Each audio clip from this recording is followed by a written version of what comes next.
Preparing for MBA exams can be overwhelming with so many concepts and questions to cover. So that is why I have curated this video containing 5 of the most repeated questions in your term and examination along with their answers. Yes, this video is designed to save your time and boost your confidence before your exams. And how did I make this list? By carefully analyzing the past term and examination papers so that you won't have to start from scratch. Don't have the time to go through this whole video to find out the answers? No problem. Log into www.anusclassroom.com and purchase the concise revision-friendly answer scripts that I have prepared for these 5 questions. It is ideal for some serious last-minute learning. Why business communication is important for organizations? Explain. Business communication is, as you know, the backbone of any organization. It is the process through which information, ideas, and opinions are exchanged among employees, teams, departments, stakeholders, and even customers and suppliers. Effective communication ensures that everybody understands their roles and responsibilities and works towards the same organizational goals. So, first, good communication supports informed decision making. Managers can make better decisions when they have accurate as well as timely information. Second, it aids in problem solving and responsiveness. Organizations can quickly address challenges, adapt to changes, and prevent misunderstandings that could hinder performance. Third, communication promotes collaboration and teamwork. Employees feel heard and valued, which therefore enhances productivity, job satisfaction, and retention. Fourth, clear and transparent communication builds trust with stakeholders, whether it is customers, investors, suppliers, or the community, strengthening relationships and organizations' reputation. And finally, all of these benefits collectively contribute to the organization's growth. Efficient communication therefore ensures smooth functioning, aligns teams, and drives long term success. So, in short, business communication is not just about exchanging information, it is a strategic tool which drives efficiency, collaboration, trust, and growth within an organization. Hey, if you're enjoying this session, take a quick moment to subscribe to Anu's Classroom and turn on notifications so you will never miss an update. Your likes, shares, and even a super thanks or sticker are little boosts of encouragement that help me keep creating and growing this channel. You got any questions, ideas, or suggestions? Drop them in the comments. I love hearing from you and I'm always here to help however I can. Now let's head back. Discuss different organizational barriers to communication. Organizational barriers to communication are basically another fancy way of saying obstacles which prevent the smooth flow of information within an organization. So, these barriers or these obstacles can lead to misunderstandings, delays, or inefficiencies in our processes. Now, the first barrier that I want to touch upon is too many transfer stations. You remember the communication point? Like there is a message which a sender sends, which goes through a channel and it reaches the receiver side. Yes, so this is the communication flow, right? So while this message gets transferred from the sender to the receiver, sometimes it could go through multiple transfer points before it finally reaches the receiver. Now, if there are too many transfer stations, then it will distort the original message or cause information loss. So we have to encourage direct communication wherever possible because that will reduce this problem. That is why we say if it is at all possible, you go and say to that, you speak directly to the person in charge rather than asking somebody else to pass on the message. Second is the fear of superiors. It can prevent employees from sharing important information. They may fear criticism or they may be fearing reprisal or appearing incompetent. Organizations can overcome this by promoting a culture where feedback is valued as well as respected. Third is negative tendencies among employees, like mistrust or poor attitudes or intentional withholding of information. This can also create miscommunication. Team building and fostering a positive work environment can reduce this kind of barriers. Fourth is the use of inappropriate media. This can hinder communication as well. If you use the wrong channels for sensitive or important information, it is going to cause misunderstandings or confidentiality issues. If you are working, do you think any communication between you and your manager, do you do it through Facebook or Twitter? No, you use internal channels. Similarly, if you want to ask for a leave or a raise, do do you use the common channels where everybody is there, or do you send a one-on-one message? If you are asking for some feedback, do you send an email, or do you call and ask? Depends, right? So which communication channel to choose when, that is very important.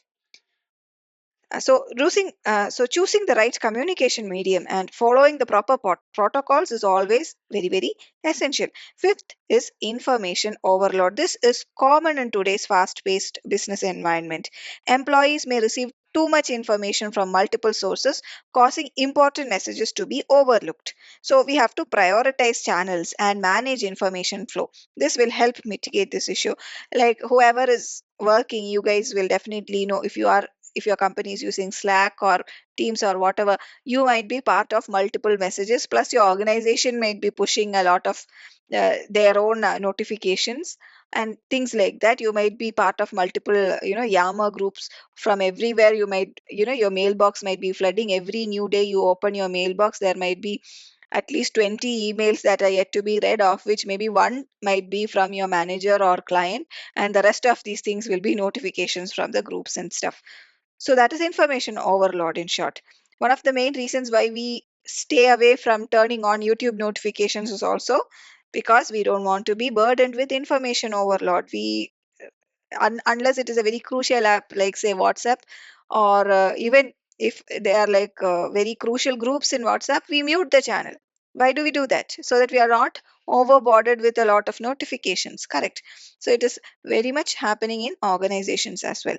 So in short, by identifying and addressing all these barriers to communication, organizations can improve communication, they can foster collaboration, and ensure that information flows efficiently across teams and departments. What do you understand by interpersonal communication? Discuss the core competencies involved in interpersonal communication. Interpersonal communication is the process of exchanging information, ideas, and emotions between two or more people. It includes both the verbal and non-verbal cues and is vital for building strong relationships, resolving conflicts, and achieving personal and professional objectives. Now, let us look at the core competencies that are involved in interpersonal communication. First is active listening, truly paying attention to the speaker, understanding their message, and responding appropriately. Empathy and patience is key here. We are not talking about hearing. Hearing everybody can do. Now, let me see how many of you are listening or how many of you are hearing. If you are actively listening to what I am speaking in the video, do give me a smiley face in the comments. Let me see how many active listeners are here. Okay, so second is verbal communication skill. This is also very, very essential. Use clear, concise language, correct grammar, and an appropriate tone. This ensures that the message is understood as it is intended. Third is non-verbal communication skill. This is your body language, your gestures, your facial expressions, and eye contact. All of these can reinforce or even contradict your verbal messages. So, being aware of these is important. Fourth is emotional intelligence. Understand your own emotions and those of others as well, along with managing them effectively. This helps maintain positive interactions. Fifth is conflict resolution skills. Allow individuals to handle disagreements constructively using listening, assertiveness, and negotiations to reach mutually beneficial solutions.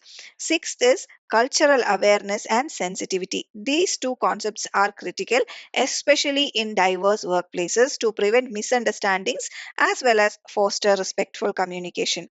And finally, the last but the not the least point is adaptability. That is, adjust your communication style to suit the audience, the situation, and the context. This ensures flexibility and effectiveness. So, the way I communicate to you as MBA students who have already completed graduation will not be the way I might be communicating with my clients in my workplace, or I might not. This might not be the way I communicate with the kids, the school kids, or um, even undergraduate students. So, know your audience, know your situation, the context as well. So, in summary, by developing all of these core competencies, individuals like you and me, we can communicate more effectively, build stronger relationships, and succeed both personally as well as professionally. Can the conflict in meetings be positive? Justify with the help of examples. Yes. In short, in one word, yes. Conflict in meetings can be positive.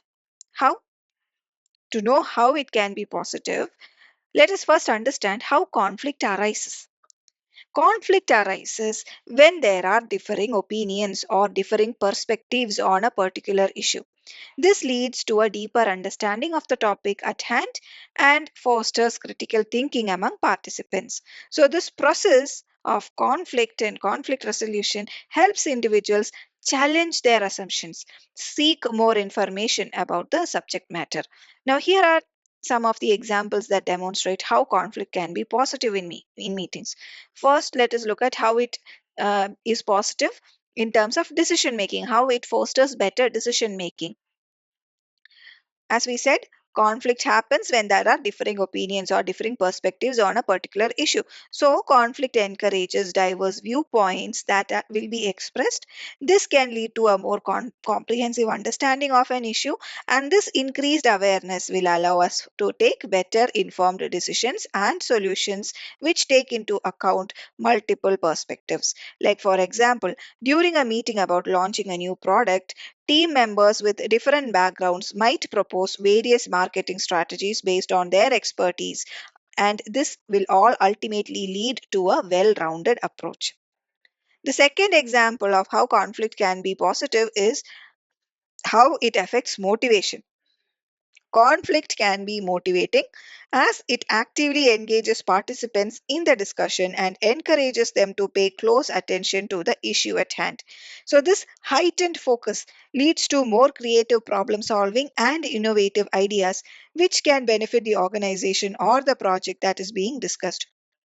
Like, for instance, if there is a debate on how to improve employee engagement, it is going to lead to a new incentive program that boosts productivity and job satisfaction.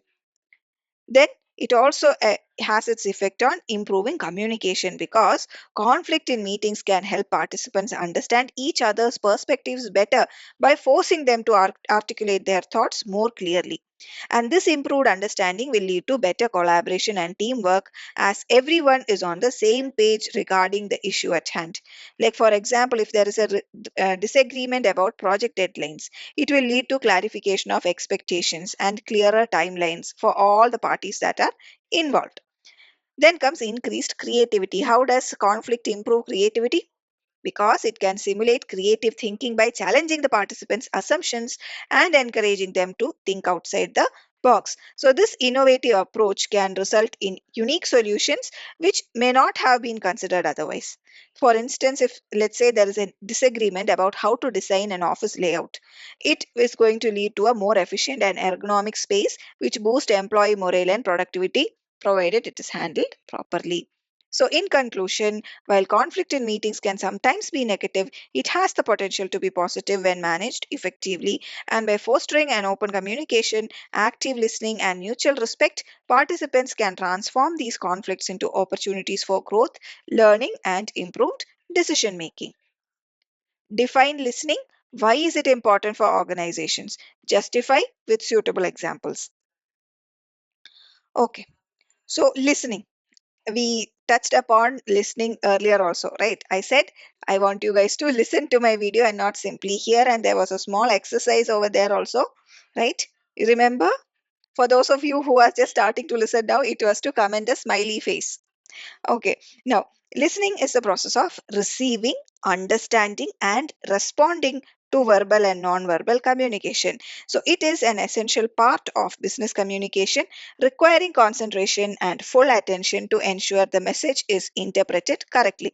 So, why is listening so important for organizations? Well, there are five key reasons for it. Let us look at them one by one.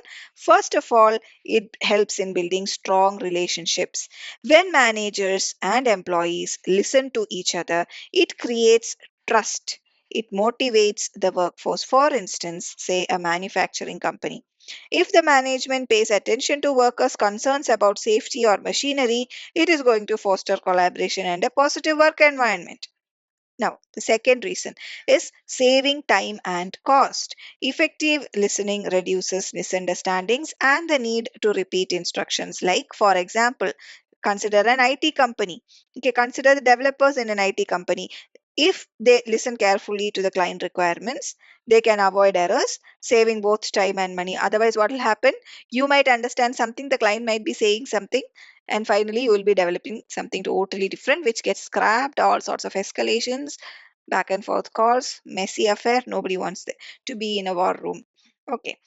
Third is improving decision making. Listening allows organizations to gather valuable information from employees, customers, as well as industry experts. Like, for instance, retail companies who act on customer feedback, they can refine their products or marketing strategies, leading to increased sales and market share. Fourth is enhancing problem solving. Organizations can identify problems early and address them before they escalate if they actively listen. A healthcare organization, for example, which listens to patients' complaints, can improve services promptly, ensuring satisfaction and safety. Fifth reason why listening is important is because it fosters innovation. Open listening encourages employees to share ideas, leading to creative solutions and continuous improvement. Like, for example, consider a tech startup. It may implement suggestions from its team to add innovative features to a product, giving it competitive advantage. So, in conclusion, listening is not just a simple communication skill, but rather it is a strategic tool that helps build relationships, save time, improve decisions, solve problems, as well as foster innovation. And organizations that develop effective listening habits are better positioned for productivity, efficiency, as well as growth.